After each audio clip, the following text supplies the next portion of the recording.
ఆ నీళ్లు లేని పరిస్థితిలో ఉన్నప్పుడు ఆ యొక్క నీళ్ళు నీళ్లు తీసుకునేటువంటి ఆ యొక్క సంచి తీసుకొని తిత్తులో నీళ్లు పోసుకొని ఎడారిలో అరణ్యంలో పోయి ఆ పిల్లవాని అక్కడ నీళ్ళు అయిపోయినప్పుడు అప్పుడు ఆ పిల్లవాని అక్కడ పెట్టి మరణించాడు బ్రతకడు అని చెప్పేసి దూరంలో నుంచి గట్టిగా ఎలుగెత్తి ఏడుస్తూ ఉంటుంది, గట్టిగా అరుస్తూ ఉంటుంది.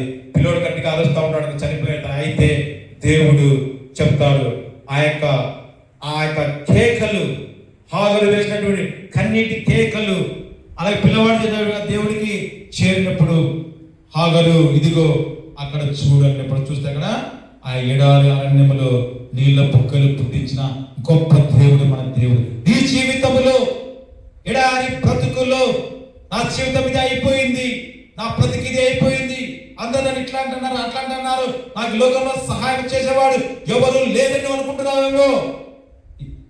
దేవుడు ఎడారిలో నదులు పారజేయగలిగిన గొప్ప నీ జీవితం ఎడారిని, నీ జీవితంలో ఎడారిని ఆ సమస్యల వలయములో, ఎడారిన చిక్కులలో, ఎడారిన బంధకాలలో, ఎడారినే మాంత్రిక శక్తుల చేత కావచ్చు, ఎడారిన ఊబిలో, ఎడారినే చెడు స్నేహాలలో, ఎడారినే భయంకరమైన ఆ యొక్క పరిస్థితులలో ఉన్నావేమో. అయితే దేవుడు ఎడారిలో నదులు పాల చేసిన గొప్ప దేవుడు నీ జీవితంలో దేవుడు నీటి బుగ్గలు అనగా ఆశీర్వాదాలు దేవుడు ఇవ్వబోతా ఉన్నాడు. హల్లెలూయా. నమ్మిన వారి స్తోత్రం చేద్దాం. హల్లెలూయా. హల్లెలూయా స్తోత్రం. ఎందుకు చెప్తున్నానంటే దేవుడు ఈరోజు మనతో ఎడారి అయిన మన బ్రతుకు, ఎడారి అయిన మన కుటుంబాలు, ఎడారి అయిన మన పరిచర్య, ఎడారి అయినా మనం ఏ పనిలైనా కూడా ఆపృతి ముందుకు పోయి ఎండిపోయిన పరిస్థితిలో, ఎండిపోయిన జీవితాలను దేవుడు చిగురింప చేయగలిగిన దేవుడు. ఆ యొక్క చూస్తే మోషే ఆ యొక్క అడవి అరణ్యంలో తీసుకుపోయి 40 సంవత్సరాలు గురిగినప్పుడు ఆయన ప్రార్థన చేస్తే దేవుడు ఆయన దగ్గర కర్ర ఉందంటే ఆ బండ మీద కొట్టినప్పుడు బండ నుంచి నీళ్ళు ఇచ్చిన గొప్ప దేవుడు.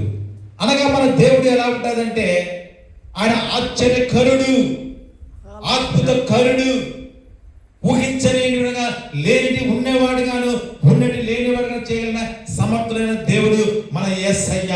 హల్లెలూయా. కాబట్టి ప్రియ దేవుని బిడ్డలారా, నీ జీవితంలో ఎడారి బ్రతుకులలో ఉన్నావేమో.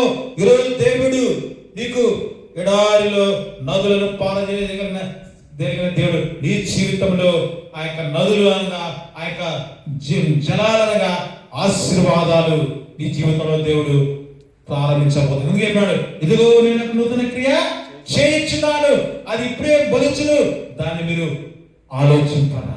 నీ జీవితంలో నూతన క్రియ దేవుడు ఈ రోజే మొదలు పెట్టినాడు.